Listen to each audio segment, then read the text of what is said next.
Madam Chairperson, thank you for the opportunity given to me to express my views on behalf of the DMK party.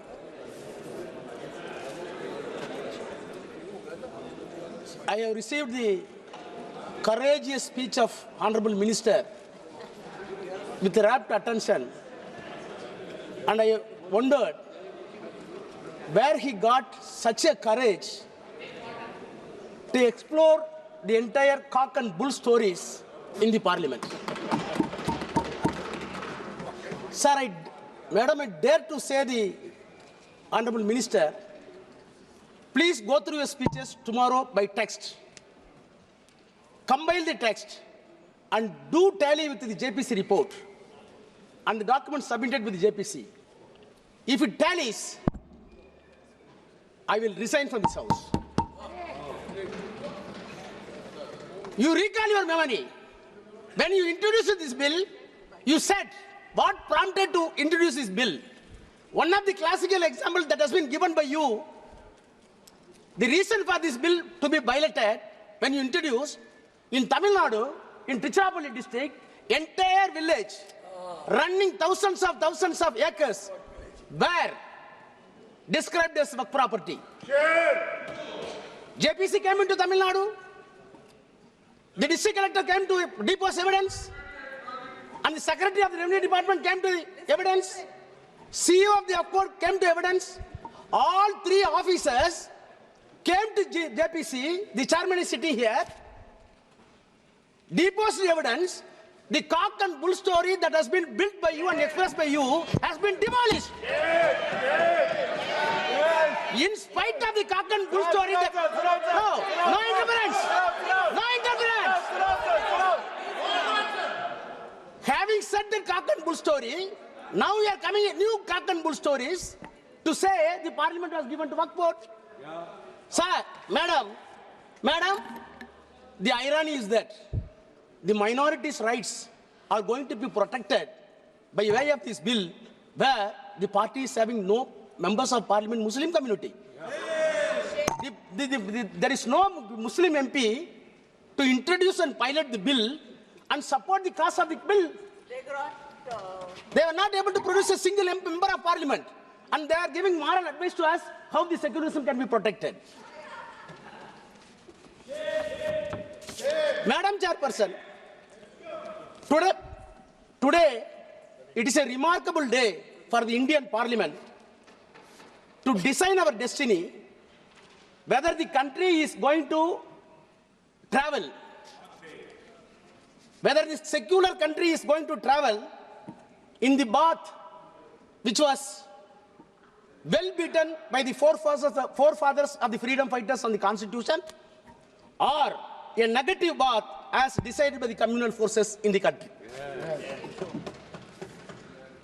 Sir, Madam, I want to start my debate, my speech, by quoting the Tamil Nadu Assembly passed a resolution.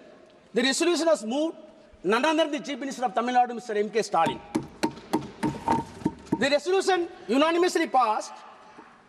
The stand of the court, our stand, the Waqf bill introduced by the Parliament against the minority rights, against religious freedom, unconstitutional, contrary to the purpose of Waqf, inconsistent with judicial findings, unnecessary and confusing. If passed, it will cripple the Waqf institutions and harm the Muslim community. Therefore, the Assembly urges Union government to completely withdraw the Waqf amendment bill. Unquote.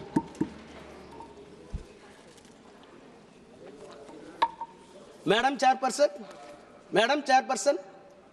is it not a paradoxical question that the political will, sovereign will of the entire country seems to be or deemed to be reflected in this house, whereas Tamil Nadu political will reflected in the state assembly is something not only inconsistent, completely diametrically opposite.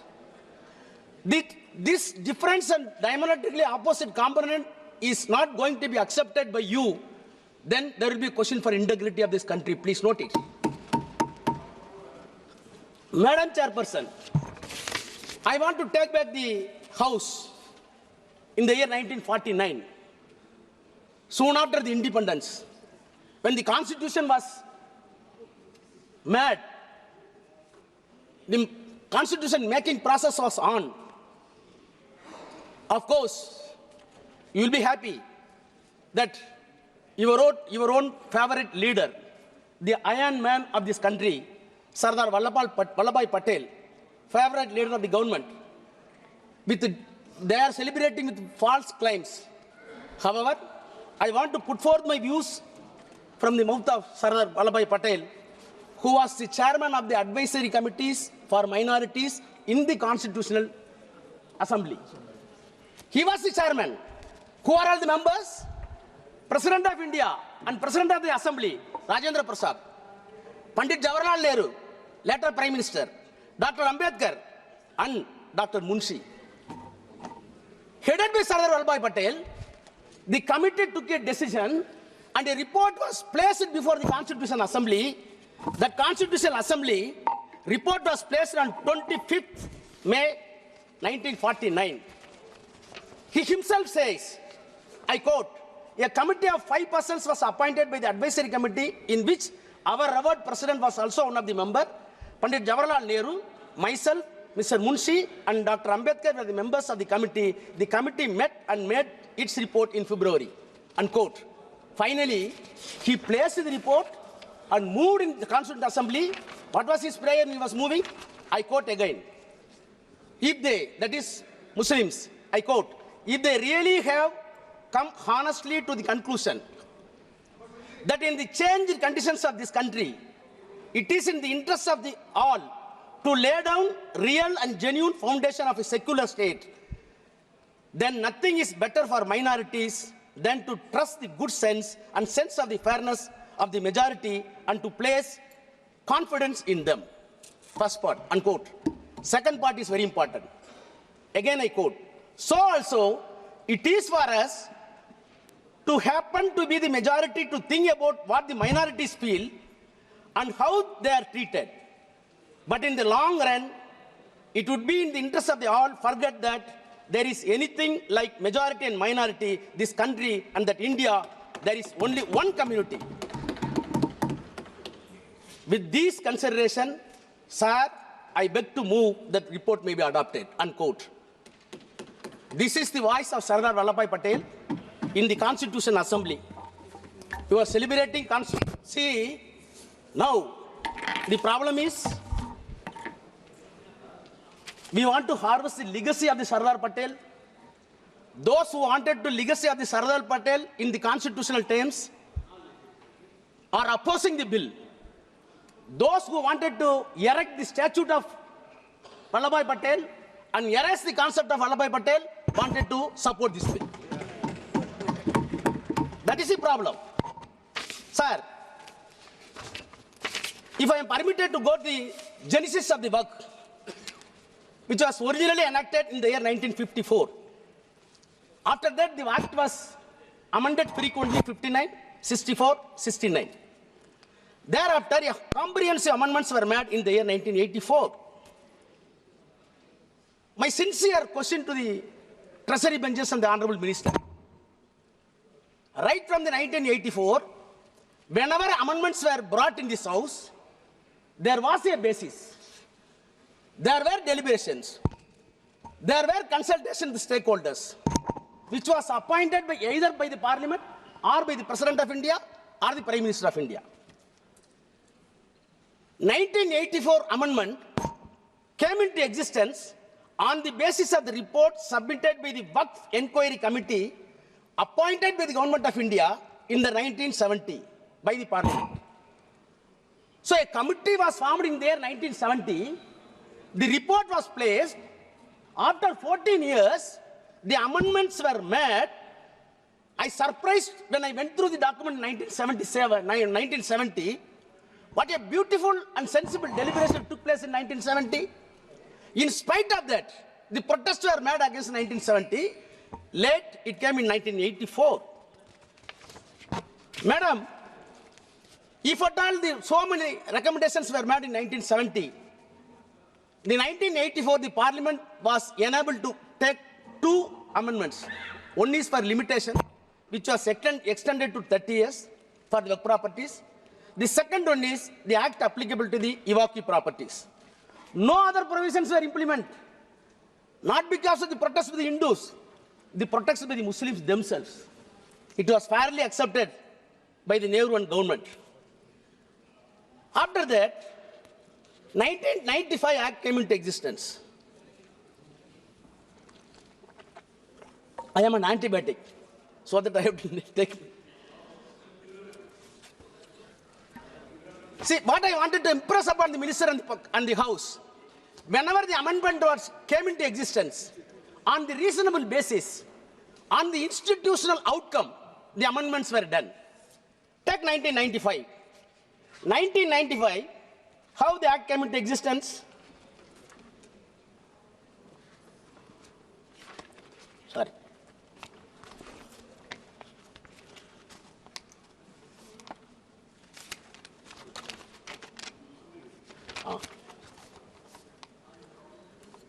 In 1985, the reason, statement objection reason, para 2, I quote, comprehensive amendments of the Waqf Act were made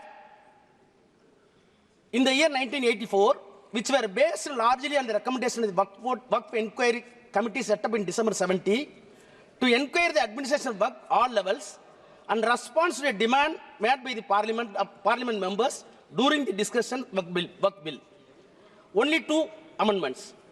Thereafter, the demand was made by the Muslim community to have a relook, and accordingly, it was placed in the Parliament, and 1995 Act came into existence. Now again I come to 2013. 2013, on what basis? Para 2 of the reasons and objectives. The Prime Minister's High-Level Committee for Preparation of Report on Social, Economic and Educational Status of Muslim Community, in its report submitted to the Prime Minister on 17 November 2006, which is known as Sardar Committee report. So what I wanted to say, whether it is 84, whether it is 95, whether it is 2013, there were bases, there were consultations, there were consensus arrived. Then the white paper was filed to the Parliament. Then they brought the amendments. Now tell me, please tell me, on what basis this bill is being brought in the House? On what basis? You can say so many stakeholders. How many stakeholders came to the JPC and substantiated our claim? Nothing. Sir, madam, all right. The way in which the bill is brought and piloted is still, itself is something surreptitious measure. Surreptitious. Now, I am coming to the objects and reasons of the present bill. The present bill says they are admitting, para 2, based on the recommendations of the High-Level Committee, under the chairmanship of Justice Sardar, and the report of the Joint Parliamentary Committee on Waqf, the Central Waqf Council, and after having detailed consultation and other stakeholders, comprehensive amendments were made in the year 2013. Your admission, unquote. Then you start in the same paragraph, I quote, despite the amendments, please hear, despite the amendments, it has been observed that the Act still requires further improvement to effectively address issues related to the powers of the Waqf Board, registration and survey of the properties, removal of encroachment, including the definition of the Waqf. 5 components. You said, in addition to the 2013, even on the basis of the Sardar Committee report, you wanted to address 5 more components according to you, which were missing in the S12 bill, S12 Act. Let us pursue. Now I come to your 5 pillars. I can easily demonstrate that the definition of the Waqf, it is nothing but artfully confused for the non-existence of Waqf. Removal of the encroachment. It is nothing but empowering the government to grab the Waqf property. Survey of the property, it is nothing but a mockery because Government of India already filed an application, filed an affidavit before the Supreme Court. More than 90% survey is already over. Now you are coming for survey. Registration of Waqf. It is not at all humanly possible according to your text. I will come to that. Powers of the state boards. It becomes recreation club. I will demonstrate. Sir, as a student of law, I got anguish when see the amendments. And I challenge the minister with the due humility. Please show one improvement on these 5 heads beyond the 2013 Act. Then I will ready to salute you. You can't. You can't. On the contrary, Madam Chairperson, I have been in the Parliament more than 22 years. I know the legislative business. Being a lawyer, I am well versed. But have you come across a bill is being brought to the Parliament cunningly and cleverly to remove the amendments which were brought in the 1995 and 2013 after due deliberation and approved by the same Parliament? Yes. If you really honest, you must repeal the 2013. You must repeal the 1995 because most of the amendments brought in 1995 in 2013 were completely removed by way of this amendment. What does it mean? What does it mean? I want to quote the quote of V.R. Krishna here, a known jurist. I quote, Parliament is a great inquest of the nation, the great auditor and ombudsman of the executive, the final arbiter, policy monitor, and destiny designer of the people, unquote. I dare to charge the government that this Parliament is being used as a mere ventilating chamber and it has been undermined. It is nothing but an unpardonable onslaught on the constitution religion. One day you will be repent. Now, I will turn to the provisions of the bill. 5 components, definition of the Waqf. My learned friend, including Kalyan Banerjee, everybody, even Akhilesh, my brother Akhilesh, said about the practicing Islam. Then nobody should be indulged in contrivance. Where you got all this language? I am a Hindu. I may be a believer. I may not be a believer. But when you are entrusting a property, you must measure my honesty, whether I am honest or not. If I am a fraud, following the Hinduism is useless and nonsense. You never bother about the honesty and transparency. You are always concerned about only religion. That is the problem. Sir, I have not come across such a provision in any other law in any other country. So what is meant by contrivance? How can you measure the contrivance? So Islamic practice and I am having. Please, madam, I can get the time from Congress also. They accepted it. They accepted it.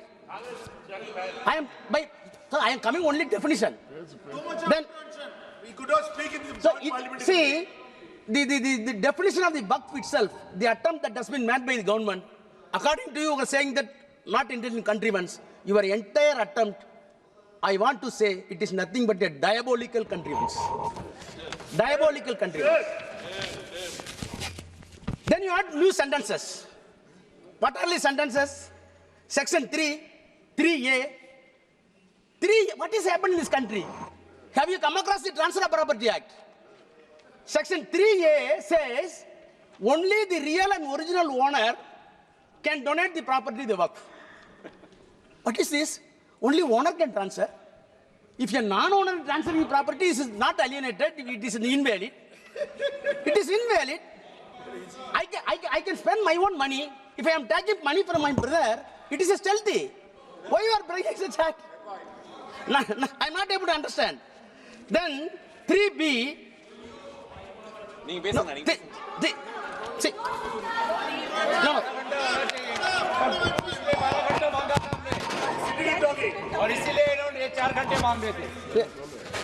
Madam, it's a serious issue. Now, all these things are introduced new. subclass 3C, any government property identified or declared as Waqf property before or after the commencement of the act shall not be deemed to the Waqf property. How many lawyers in the house I didn't know? How government property identified and declared as a Waqf property. Who identified? Government. Who declared? Government. Who investigated? Government. You will declare, you will identify, this property is my property and it will not be deemed as Waqf property.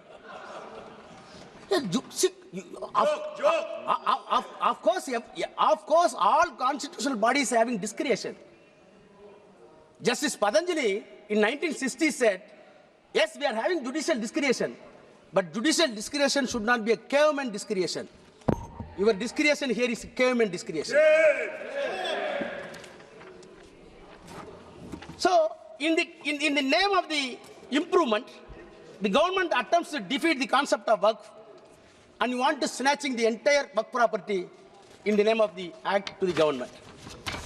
Coming to the second, survey of the Waqf properties and removal of the encroachment. That itself is contradictory. Survey of the property is affirmative. Encroachment of the Waqf property is negative. You wanted to club it more in one. Section 4, Madam Chairperson, survey of the property for the Waqf in the S2L Act, in the present Act, a survey commissioner has been designated, appointed by the government, independent to the government. He is not an independent government officer. So when dispute comes to the government and the Waqf board, an independent officer must follow the civil procedure code to investigate the title and come to a conclusion. He is a civil court. Now, survey commissioner has been replaced with the district collector. Yes. My honest question is, any dispute between the Waqf board and the government, how a collector can be a judge? Yes. You know the principle of natural justice. No one can be a judge for his own cause. Yes. Same collector is sitting and he is deciding who is the owner of the property. Unknown to the law, unknown to the criminal jurisprudence, unknown to the entire legal fraternity. How collector can investigate? Then this bill want to revisit the encroachment. Survey is over, now encroachment. Please hear me. You said you wanted to revisit the enforcement according to reason object. Section 54 deals with encroachment. Please see your bill. Any small attempt? Did you change a full stop and comma? Did you change a single letter in 54? You did not change anything. But you are claiming in the reason object that we wanted to revisit in the bill. On the contrary, what you did it, as my friend put it, 52A, you wanted to make very stringent laws to protect the minorities of the country. The S2L Act says, the present Act says, rigorous imprisonment and penalty. You are saying that it is simple regressment. Simple imprisonment. And the offence committed in the Waqf Court presently is cognizable and non-bailable. You are making it bailable. I want to recall the Bilkis Banu. The same thing is happened here also. The next, sir, then tribunals. In 1995 and 2013, Madam Chairperson, as a student of law again saying, the creation of tribunal itself, we want to segregate the lengthy process of the judicial process in the civil court and high court and supreme court. That is why we are having so many tribunals. Telecom tribunal is there, income tax tribunal is there. Why? There were a lot of cases in the civil court, district municipal court, subordinate court, then district court, then high court. So such a simple and peculiar matter should be referred to the specific court for which the Constitution permits you constitute a tribunal. You constitute a tribunal and very clearly said tribunal decision is final. Why it is final? Already survey commissioner has been conferred with the civil court. He is not an individual man. He is an institution under law. He is following CPC. When he is following Civil Procedure Code and Indian Evidence Act, the S2L Act, He himself in court, first court. The second court is in tribunal.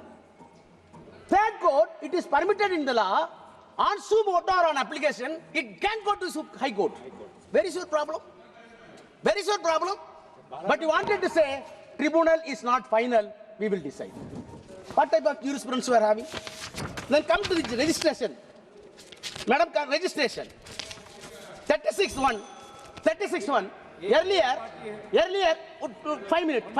Please, 5 minutes. I will take my time. So, no.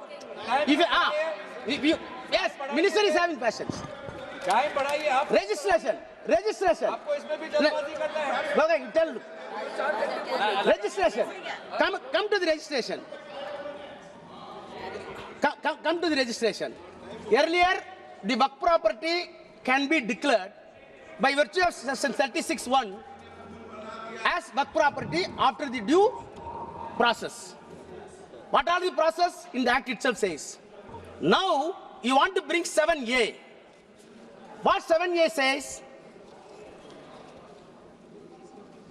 7A is a peculiar provision which will defeat the entire Waqf properties. I will read, please permit me to read section 7. Huh? No, section 7. 14. 7 here. Section 7. Oh, no. No. What is removed? 7A. Sorry, Chairperson.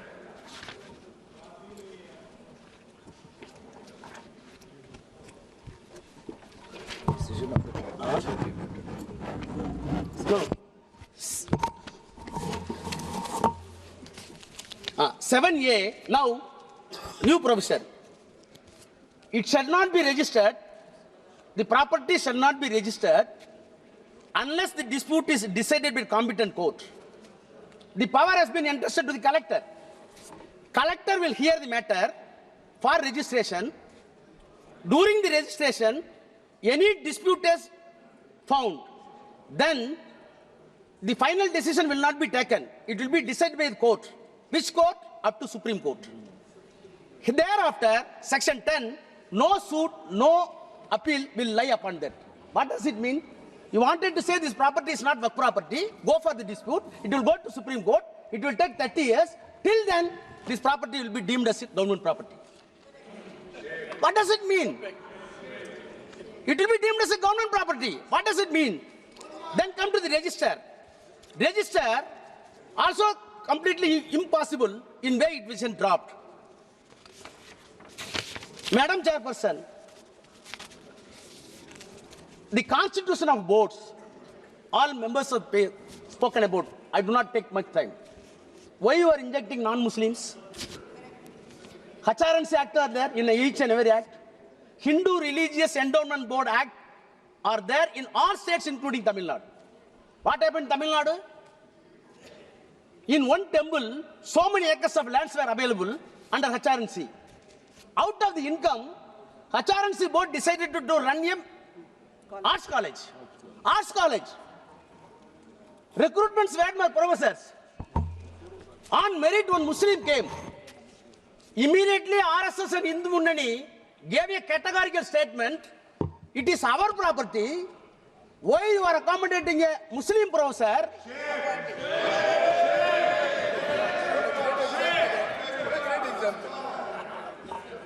Now we are saying property is something different, religion is something different. Baba, don't teach lessons. My prayer is, our prayer is, religion is something different, politics is something different. Don't mix it. Don't mix it. That is our prayer.